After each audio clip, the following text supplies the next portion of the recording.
नमस्कार साथियों, मैं राजकुमार। आप देख रहे हैं साइंस बाय राजकुमार। तो आज के इस वीडियो में हम बात करेंगे कि ग्रुप डी की कितनी कट ऑफ जा सकती है। सभी जोन की बात करेंगे, जितने भी जोन हैं सभी जोन की हम बात करेंगे।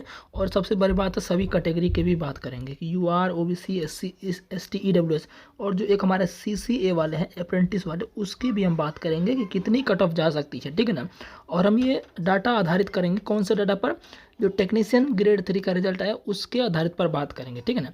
तो इसलिए आप इस वीडियो को ध्यान से देखिएगा। और मैं आपको क्लास के बारे में इन्फॉर्मेशन दे देता हूँ कि मेरा क्लास जो है कल आपको सुबह एटॉमिक स्ट्रक्चर केमिस्ट्री चल रहा है। आप सभी को पता है, मैं साइंस पढ़ाता हूँ आपको। ठीक है ना। मेरे बारे में आप जान सकते हैं, यहाँ पर मैंने लिख दिया है एटॉमिक स्ट्रक्चर। आपको सुबह क्लास मिल जाएगा। और भी बाकी बायोलॉजी वगैरह खत्म कर दिया है, केमिस्ट्री भी लगभग खत्म है, कुछ कुछ चैप्टर बचा है तो उनको मैं स्टार्ट करके ख़त्म जल्दी से कर दूंगा आपको। ठीक है ना। तो और एक बात और बता देता हूँ मैं आपको पता होगा कि ग्रुप डी में साथियों 30 नंबर का रीजनिंग पूछा जाता है। और आपका एनटीपीसी के सीबीटी 1 में 30 नंबर का और मेंस में 35 नंबर का पूछा जाता है।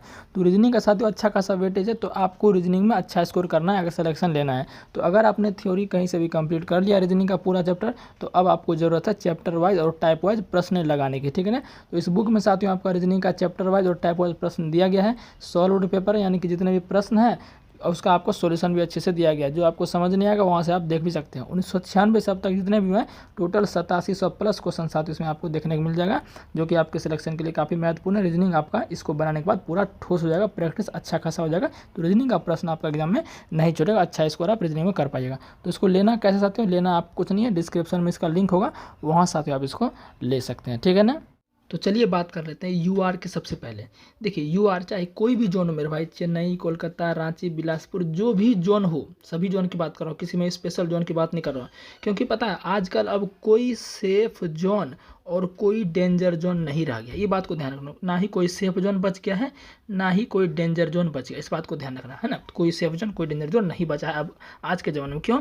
टेक्नीशियन को जैसे हमने देखा भाई, अब देखिए टेक्नीशियन का जो रिजल्ट आया है, देखिए ध्यान से सुनिएगा। टेक्नीशियन जो ग्रेड 3 का था, टेक्नीशियन ग्रेड 3 का सिलेबस क्या था? अगर मैं बात करूँ ग्रेड 3 का सिलेबस क्या था, जो सिलेबस 100 नंबर का टेक्नीशियन ग्रेड 3 का भी एग्ज़ाम हुआ था, उसमें जो आपका है 40 नंबर साइंस था। मतलब 40 नंबर साइंस था और आपका जो है 25 नंबर का साथियों क्या था? 25 नंबर का आपका था मैथ और 25 नंबर का रीजनिंग। तो टोटल जोड़ेंगे तो कितना हो गया आपका? ये टोटल हो जाता है आपका 25 25 50 90 हो गया। और 10 नंबर का जीके और करंट अफेयर्स था। ठीक है ना। तो टोटल सेम यही सिलेबस ग्रुप डी का भी हमारा है। बस ग्रुप डी में क्या है कि उसमें क्या है 25 साइंस, यानी कि जो साइंस जो टेक्नीशियन का सिलेबस था ग्रेड 3 का, वही सिलेबस सेम क्या है ग्रुप डी का भी है। कोई अंतर ज़्यादा इसमें नहीं है। इसलिए जो है कट ऑफ बढ़ने की बहुत ज़्यादा आशंका है। और देखिए ना, सीट भी ज़्यादा रेलवे ने अभी नहीं बढ़ाया है। तो इसी सीट में आपको अभी बढ़ाएगा। हालांकि भर्ती रद्द करने की भी बात चल रही है, तो उस पर अभी हम एक वीडियो बनाएंगे। अभी कोई उसका क्या बोल ऑफिशियली नहीं आया है कि रद्द हो जाएगा, ये हो जाएगा। उसके लिए अभी टेंशन मत लीजिए। बहुत लोग लाखों वीडियो बना रहे हैं इसके बारे में, भर्ती रद्द हो जाएगी, ये हो जाएगी, उसको ध्यान मत दीजिए। आप सिर्फ जो बता रहा हूँ वो ध्यान दीजिए और पढ़ाई पर फोकस करिए। यूआर के लिए मैं बता देता हूँ, कोई भी जोन मेरे भाई, अगर आपका जो है रॉ स्कोर कम से कम आपका रहना चाहिए साथियों 78 से 80 के बीच रहना चाहिए। रॉ स्कोर की बात कर रहा हूँ, 78 से 80 के बीच अगर आपका रॉ स्कोर है तभी आप सिलेक्शन समझिए। इससे अगर कम आ रहा है तो थोड़ा सा आपको सिलेक्शन से आप दूर हो सकते हैं। 78 से 78 to 80 के बीच अगर आपके मार्क्स अभी आ रहे हैं, प्रैक्टिस सेट लगा रहे हैं, मॉक टेस्ट लगा रहे हैं, कहीं से भी इतना मार्क्स ला रहे हैं तो सिलेक्शन आपका हो जाएगा। ओबीसी की भी बात करें तो ओबीसी भी साथियों लगभग आपका जो है 77 से 79, क्योंकि ओबीसी और यूआर में ज़्यादा अंतर मेरे भाई देखने को नहीं मिलता है। और फिर बात करें ईडब्ल्यूएस का, हम डायरेक्ट बात करते हैं। देखिए ओबीसी से ईडब्ल्यूएस जो है ज़्यादा, यूआर से ईडब्ल्यूएस लगभग बहुत नीचा रहता है। यूआर से ईडब्ल्यूएस बहुत नीचा रहता है, लेकिन ओबीसी के ईडब्ल्यूएस लगभग इक्वल रहता है, एक नंबर कम रहता है। इक्वल तो नहीं कह सकते, एक नंबर कम रहता है। जैसे मैंने 77 to 79 बोला ओबीसी का, इतने रॉ मार्क्स जो कर लेंगे, इतना कट ऑफ कर लेंगे तो आपका उनका रिजल्ट बन जाएगा ओबीसी वाले का, कोई भी जोन हो। समझ गए ना। अब एक आध 2 नंबर हो सकता है, क्योंकि पता कर ही नहीं सकते आपकी कौन सा सेफ जोन है, कौन सा डेंजर जोन है। समझ गए ना। क्योंकि देखिए ना, चेन्नई को सब लोग सेफ जोन बोल रहा था, चेन्नई का कट ऑफ बहुत हाथ चला गया टेक्नीशियन का। ठीक है ना। तो ईडब्ल्यूएस का आपका सेम आपका इतना 77 to 79 हो जाए।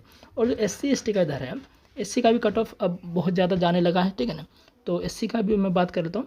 जैसे मैंने यूआर का बोला था 78 to 80, तो एससी की बात करता हूँ मैं कि आपका जो है 73 to 75 जो एससी के कैंडिडेट हैं उसको इतना स्कोर करना पड़ेगा। ठीक है ना। इतने में वो बिल्कुल सेफ रहेंगे, 100% सेफ रहेंगे। समझ गए ना।